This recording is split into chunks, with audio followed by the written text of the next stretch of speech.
Monsieur le président, monsieur le ministre, mes chers collègues, je veux commencer cette discussion en saluant votre action, monsieur le ministre, aux côtés du président de la République et de nos diplomates, afin d'obtenir un cessez-le-feu au Liban et d'avoir œuvré utilement pour trouver une solution politique au pays du Cèdre. Ce succès nous ravit. Avec Olivia Richard, ma collègue représentant les Français de l'étranger, nous souhaitons exprimer toute notre gratitude à ceux qui ont œuvré au ministère pour l'ouverture d'un consulat général à Melbourne. Ce progrès récompense l'engagement de Serge Thoman, conseiller des Français de l'étranger en Australie. Nous félicitons tous nos élus qui s'engagent au quotidien pour servir notre communauté et favoriser de nouveaux progrès pour le bien commun de nos compatriotes et leur sécurité. Comme l'ont indiqué nos rapporteurs il y a quelques instants, le montant des crédits de la mission Action extérieure de l'État s'inscrit en baisse par rapport à la loi de finances en 2024, avec 3,5 milliards d'euros d'autorisation d'engagement, mais ces crédits apparaissent comme étant stables par rapport à l'exécution anticipée de l'exercice 2024. Par un amendement, vous nous proposez de réduire de 25,5 millions d'euros les crédits de cette mission Action extérieure de l'État pour contribuer au redressement des comptes publics de la France. Nous écouterons avec attention vos commentaires sur cette question. Au moment où le président Trump annonce que les États-Unis vont se retirer des accords de Paris sur le climat et de l'OMS, nos diplomates auront fort à faire pour promouvoir le multilatéralisme et renforcer la sécurité internationale de la sécurité des Français avec les crédits accordés au programme 105. Pour le programme 151, nous voulons remercier votre ministère d'avoir élevé au rang de priorité la simplification de la vie administrative de nos compatriotes à l'étranger. En effet, les Français de l'étranger sont souvent un laboratoire de services qui ne sont pas proposés en France. Identification sécurisée pour le vote par Internet, biométrie pour les certificats de vie. Des progrès nouveaux sont attendus en 2025 sur la dématérialisation de l'état civil, ainsi que la poursuite de l'expérimentation du renouvellement des passeports à distance, ou enfin la généralisation au monde de la plateforme téléphonique France Consulaire qui allège la pression sur les consulats. Cependant, la conversation nécessairement en français peut exclure 2/3 des appels dans certains pays, comme en Serbie.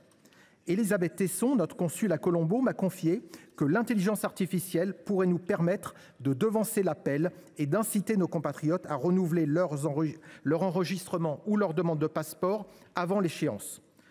Comme elle, je pense que l'administration performante du futur sera proactive. Les consulats doivent être vus comme des structures de profit, au lieu d'être considérés comme des structures de coût.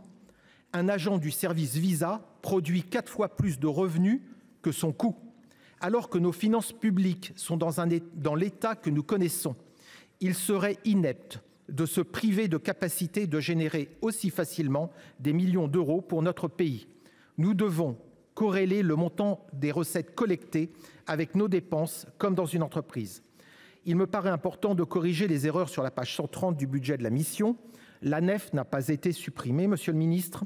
L'Association nationale des écoles françaises à l'étranger, que je préside, s'est ouverte aux écoles françaises non homologuées pour contribuer à l'atteinte de l'objectif présidentiel de doubler le nombre d'élèves dans l'enseignement français à l'étranger d'ici 2030, le tout sans argent public.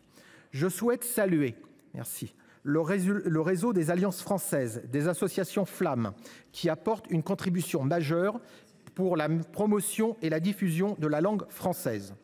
Pour faire nation, il faut s'assurer que tous nos compatriotes parlent français. C'est loin d'être une réalité à l'étranger. Aussi, je regrette que le budget du pass enseignement langue française, introduit en 2024, soit absent en 2025. Je veux conclure mon intervention avec le cas emblématique de l'Institut français, présidé par Eva Nguyen Binh. La baisse de la dotation de l'État sera de 5,5% en 2025, soit une diminution de 1,75 million d'euros. Une réflexion stratégique a été engagée.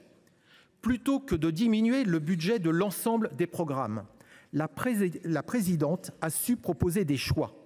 Au final, le budget initial de l'Institut français est présenté pour la première fois de son histoire en excédent.